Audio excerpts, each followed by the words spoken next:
Welcome back to CordCuttersLI, where we help to save you money on your cable bill. Well, with all the recent changes Amazon is making to their Fire Sticks and Fire TV cubes, plus the rumors that they might be doing away with the ability to sideload apps with their new operating system called Vega coming up maybe this year, maybe next, more and more people are already making the move from the Fire TV devices in favor of some other choices. In fact, some of my recent videos on Android TV and Google TV streamers are seeing more views, more comments, and more shares than the Fire Stick related content you'll find here at CordCuttersLI. If you're on the long list of people who are thinking about buying an Android TV or Google TV box, but don't know which is the better choice, this video is for you. Although the interfaces on Android TV and Google TV are quite similar at first glance, they have very major differences in the way you navigate around. And some of these things will both surprise you and have you scratching your head wondering, why did they do that? At the end of the video, I'll give you a list of the devices that come with Google TV and the devices that come with Android TV. So by the time we're done, I hope I will have given you the information you'll need to make the choice that's best for you. So if you're ready to see what operating system and interface your next streaming device is most likely to have, sit back, relax, and let's go. I'm going to start with the Android TV interface. This device I'm actually on right now is the MeCool KM2 Plus Deluxe, but there are lots of devices with Android TV version 11 on them. And again, at the end of the video, I'm going to put a list of the popular devices that come with either Google TV or Android TV version 11.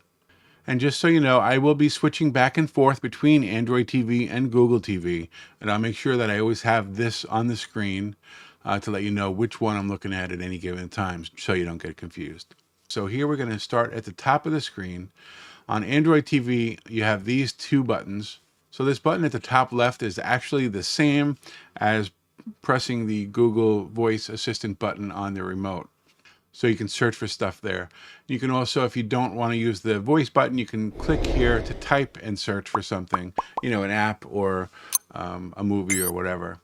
Next on this menu, we have Home, which is kind of self-explanatory. It's the same as hitting the Home button from wherever you are, and it brings you up to Home. So moving over to Live, this is going to be a collection of all of your live TV channels, whether they're free or paid subscriptions, and any of the apps that you have installed that have live TV. And we'll put it all into this guide, basically, electronic programming guide. Moving over to Shop, this is basically, you know, what it says. They're trying to sell you stuff, whether it's rentals or stuff to actually buy.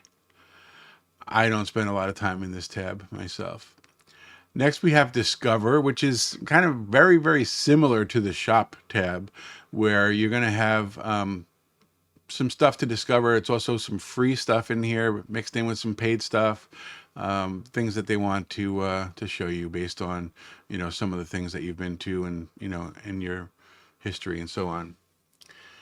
I don't spend a lot of time in either of those tabs, and you probably don't either.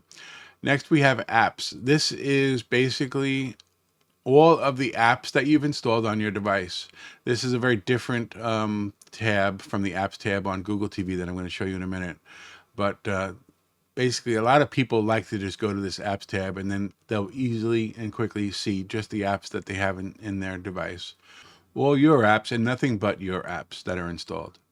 Now let's move over to the Google TV device. This is the Walmart On 4K streaming box. Very, very popular device. It's you know, less than $20, and it does a pretty good job. So let's compare this top menu versus the Android TV top menu. Basically, that's just your account. You can go into there. That's nothing special there. So as you see, they don't have that that microphone button or the click to type button here on Google TV. The For You tab really is the same as Home. So if you either click the Home button, it's going to bring you here. And it really, all it is the Home. I'm going to get to the home page in a little bit and some of the stuff that's different in those. The Live tab is exactly the same as Android TV. It's going to incorporate all of your live channels, whether they're paid or not. Next over is the Apps tab, and this is a very different collection of apps. This is much more than just your apps, because here you will see your apps on the list, or at least some of them. you'll see a dozen, you'll see up to a dozen of your apps here. If you want to see all of your apps, you have to actually scroll all the way over and go to see all, and then you'll see all the apps that you have installed on your device. So this is quite different from the Android TV experience. And then down below those apps, you have, apps from other devices, featured apps, things that they want to sell you, and so on and so forth. So again, the apps tab is very, very different from Google TV, which is this one, versus Android TV. Next, you move over to library. This is where you'll see anything that you've bought or rented in the past. I don't do either of those things, so my library will always be empty. Let's switch back over to the Android TV. I'll hit the home button, and let's go ahead and just scroll down. We'll ignore the ads because both of the devices have this stuff in here. I'm going to skip down. This is your favorites row, or your favorite apps. I'll explain the differences between this after I show the home page, because this is one of the biggest differences between the two. Some people really don't like it. Some people do. For both teams, basically. But as you scroll down here through here, this is Android TV, and you will be able to see all the different categories of things that you can have on this list. And the nice thing about Android TV is you can move to the left on any of these, and you can either move these things up or down, or you can actually remove it from the list entirely. So you can just remove that Netflix category or channel from your home screen. Same thing with just about all of these. So you can really reduce this down to bare bones. And there's another way to do it too. If you want to scroll all the way down at the bottom, you can customize your home screen and go into here, and you can tell it, which of the apps and things that you want to show on those customized channels. At the top of this customize screen, you have a thing called Play Next. Let me turn that on and I'll show you what that is. So right below the favorites bar, you'll have this Play Next row here where it will show you the things that you can play next. Like if you're watching a specific episode of a show, it'll show you what's next up for those, and so on. So again, that is something that you can keep or you can get rid of. Personally, I like to shut that off. So I'll go to Play Next and turn that off. If you do have it on, you can actually choose which of the apps you want it to show up for what's going to play next. But again, I'm going to shut that off because I don't really care for it. So basically, that will reduce the amount of stuff that's on your home screen. Google TV does this quite a bit different, and let's switch on over to there. So here we are back on Google TV. Looking now at the home screen, they have this section up here called Top Picks for You. This is not something that you can easily get rid of. There is a mode that you can go into that I'll talk about in a little bit here that's exclusive to Google TV that will get rid of that, however. Then down below here, you have all the different things. You have continue watching, top selling movies.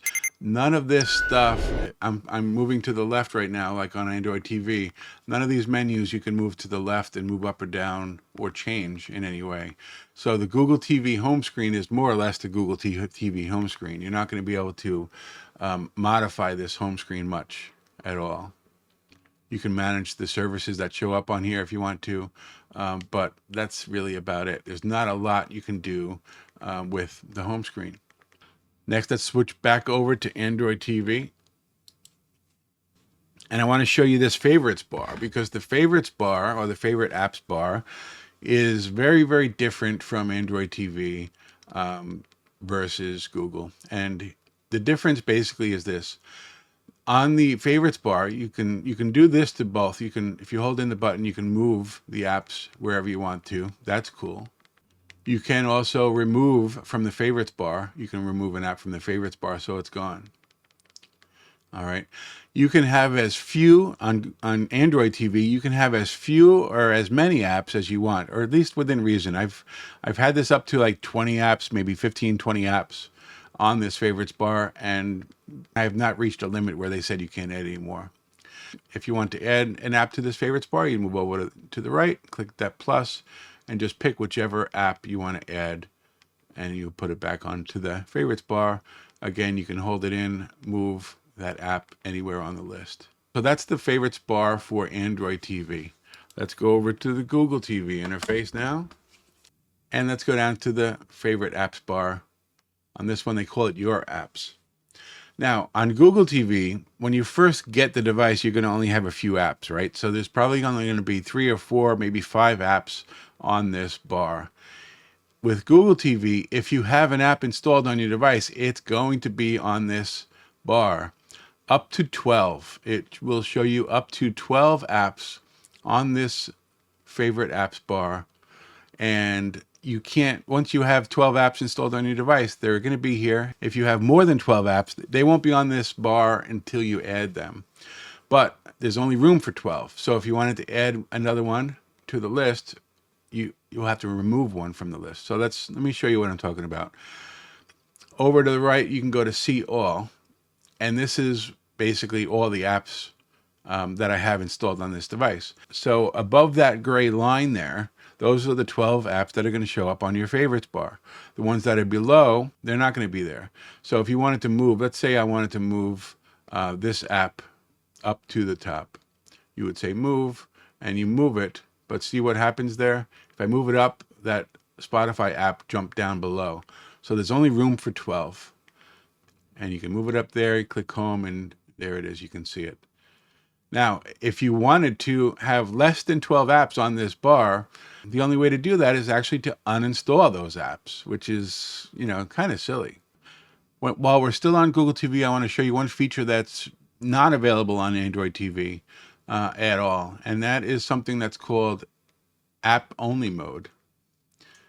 So if we go down to, and don't ask me why it's here, but if we go down to Accounts, and we go into the account, move over and scroll all the way down, there's this thing called apps only mode.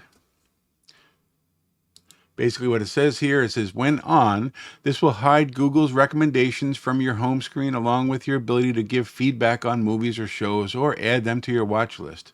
You can access all the apps installed on the device.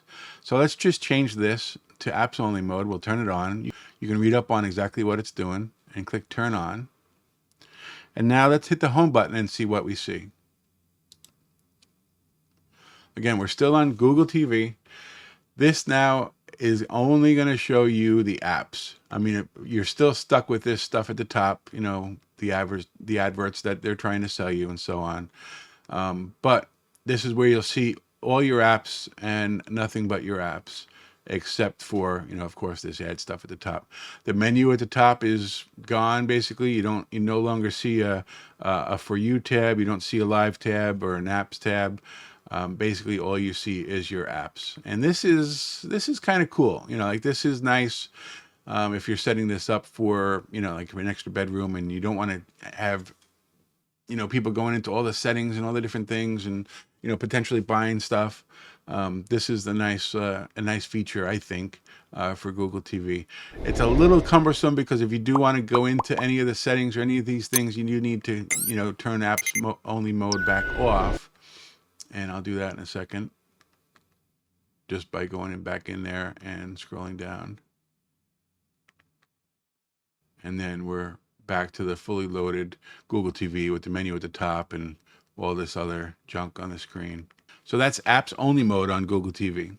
The last thing I wanted to show you are just a few of the things you do every day on your streaming devices. Things like restart, system update. Let's go ahead and start this on Android TV and show you where some of this stuff is.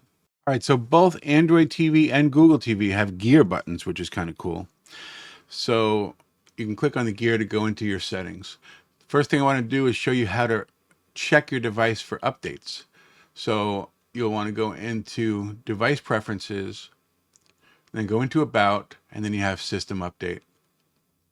You can go ahead and check for updates there. Moving over to the Google TV device, to check for your updates there, you go into the gear, hit the gear button, click on that, go down to System, and then About, and then System Update. And that's how you check for updates on Google TV. Moving on back over to Android TV, I'm going to show you how to restart the device. Click on the gear, go down to Device Preferences, and then all the way down at the bottom, it says restart. I'm not going to click on it now, but that's how you would do that. Back on over to Google TV, hit the gear.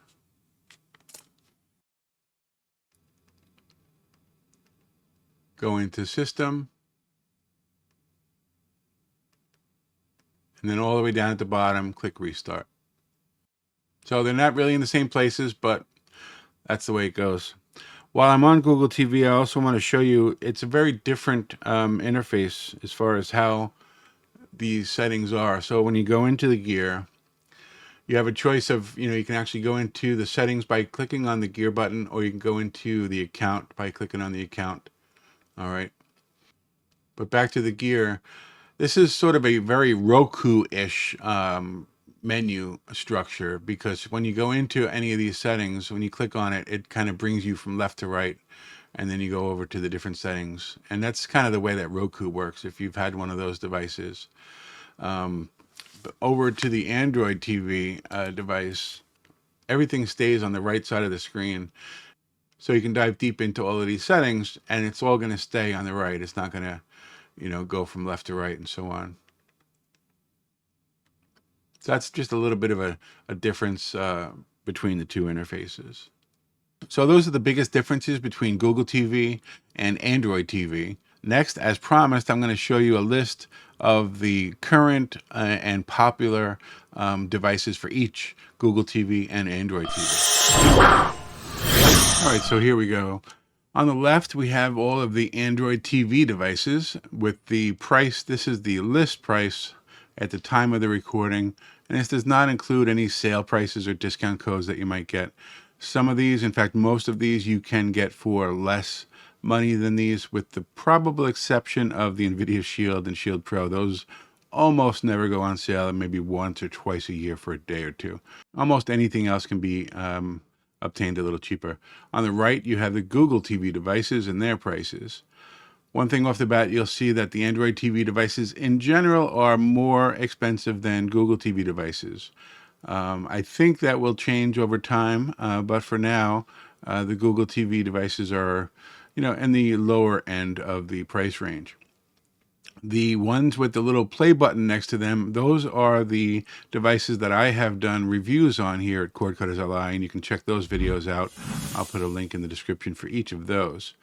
So on the left, Android TV devices, you have the TiVo Stream 4K. This, I believe, is one of the most underrated Android TV devices for the price range. This came out originally at $50, which was a steal, I thought, at the time. I love this TiVo Stream 4K. One thing I don't care about it too much is that TiVo button. If you have one of these, you know that you probably push that TiVo button a little more than you'd like to. Anyway, the MeCool KM2 Plus Deluxe, excellent box for Android TV. The Homatics Box R 4K Plus. This was a very popular video for me. Got tons and tons of views. A lot of people bought this device, and for all intents and purposes, everybody seems to like it. One of my more recent videos was on the Kinhank G1 Android TV device. Some great specs on that one. Be sure to check that out in the video review in the link below. The MeCool KD5 stick, also in the sub $70 range, Android TV. NVIDIA Shield and Shield Pro, these are the granddaddy of all of the streaming devices by most people's standards. Usually online, if you say anything bad about these devices, you will get piled on by all of the fanboys for the NVIDIA Shield. And, I welcome those comments. On the right side, the Google TV devices, one of the most popular ones, and one of probably my most popular videos, is the $19.98 price for the box for the Walmart On 4K streaming box. This is the device I used in today's video. As you saw, it works great. Jumping around those menus, no problem whatsoever. Next on the list, the Chromecast, two versions. You have the Chromecast with Google TV HD. I did a review on that quite a while back, comparing it to the Fire Stick for the price range. $29.99 is a good deal for that. The Chromecast with Google TV 4K. A little light on specs. It falls probably a little lower on the totem pole as far as some of the specs compared to some of the others, but certainly a very good and popular streaming device with Google TV. The KM7 Plus from MeCool, very, very popular. Probably one of my favorite Google TV devices from MeCool at $78.99 currently. And then finally, last but not least, you have the MeCool KD3 stick. A little overpriced in my opinion, but still a very viable option with Google TV on it. All of the devices I showed you here are available in the US. There are some other models that are available in Europe, in the UK, and Spain, and so on, that aren't available here in the US. These are the devices that I'm quite familiar with and feel confident and comfortable talking about and even recommending for the most part, depending on your choice of operating system. So there you go. I know that was a lot of stuff to take in. It was a fairly long video compared to a lot of my other ones here at CordCuttersLI. But if you enjoyed anything you saw here today, please go ahead and like the video, subscribe to the channel, and as always, share this and all of your favorite CordCuttersLI videos with your friends. This not only helps to get my videos shown to more people on YouTube, it also helps to support the channel so I can keep bringing more videos for you like this one today. Thanks for watching.